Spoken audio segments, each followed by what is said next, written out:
Less than 3 weeks away from the start of baseball season. And as you know, Gray has been difficult to figure out during his time with the Rockies. We've seen flashes of the guy who became the #3 overall pick back in 2013. And we've also seen a guy who melts in big situations. Now, this spring, Gray has been lights out. He's pitched 9 innings. He's allowed just 1 run on 2 hits and has struck out 10 batters. Granted, it is just spring training, but those performances have given Rockies fans hope that the guy they once considered to be the ace of the staff can make dominant performances the norm and not the exception. Romy Bean joins us now. You had a chance to talk to Jon Gray down in Arizona this spring training, and he thinks that what he's doing on the mound in these spring training games is a sign of things to come for this season. Well, tell you what, if he keeps this up, I mean, he can definitely be the ace, but he always looks good in spring training. That's never been his problem. When Jon Gray took the mound during the season last year, we never knew which version we were going to get. The uber-talented Jon Gray with a lightning bolt fastball, or the mentally weak Jon Gray who melts down when the heat's turned up. Well, this year, Gray is determined to only be the former. And strikeout of Hosmer. 3 up, 3 down, all punch outs for Jon Gray, the big Okie. I know what I'm here for. I know what I was born to do, and I'm going to get back to it and make the best of it. Jon Gray started the 2018 season on top of the world. For the second straight year, he was the Rockies' opening day starter. But after a trying campaign that included a demotion to Triple-A and being left off the postseason roster, Gray finished the year feeling lost and worthless. You got to be kidding me. It was tough.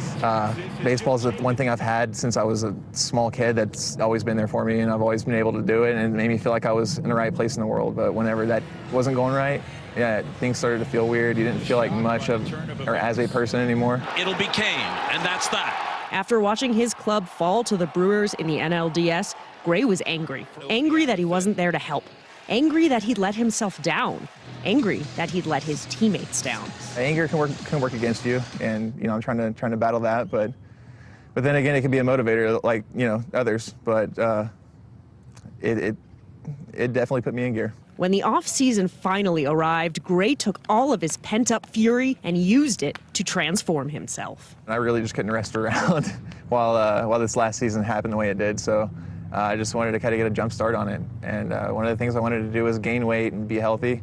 And I'm roughly around 20 pounds heavier right now, so that's going really well. I just need to learn how to maintain that. Gray finished last season weighing 209 pounds. He opened spring training at a hefty 230. His goal is to hit 235 and stay there. I had to learn how to eat a big breakfast this offseason.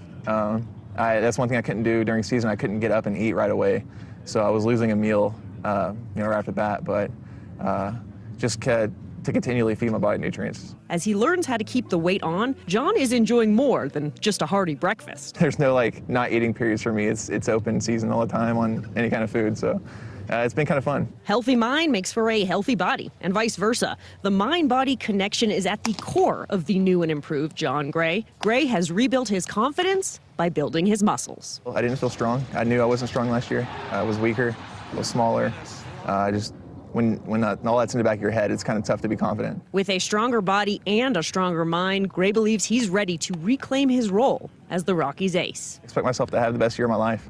I've got too many motivators working for me right now to not have a good year. I'm more ready at this time of the year than I ever have been before, so I'm just ready to hit the ground running. Now, if Gray is successful in his physical and mental rebuild, he could team up with Kyle Freeland and German Marquez to give the Rockies one of the best front-end rotations in the National League. But of course, Michael, it still comes back to that mental game, and it's kind of a wait and see because we don't know until he gets into another high-pressure situation. We know this. When he's clicking, he is one of the best in the game. And he said he knows. He said, when I've got my game on, no one can stop me. You can't hit the ball I'm throwing at you. But is he going to stay mentally strong for 162-plus games? He cut his hair. Aerodynamics a factor there, maybe? Well, he had a great game in spring training, and then he said he's going to keep it. So maybe the mohawk will just change things for Jon Gray. Maybe that will be the difference in 2019, if only it were that easy. But you know what? I still have my Jon Gray hair hat, though, and I can't use it anymore because he keeps cutting his hair. Got to keep that around. Romy, thanks.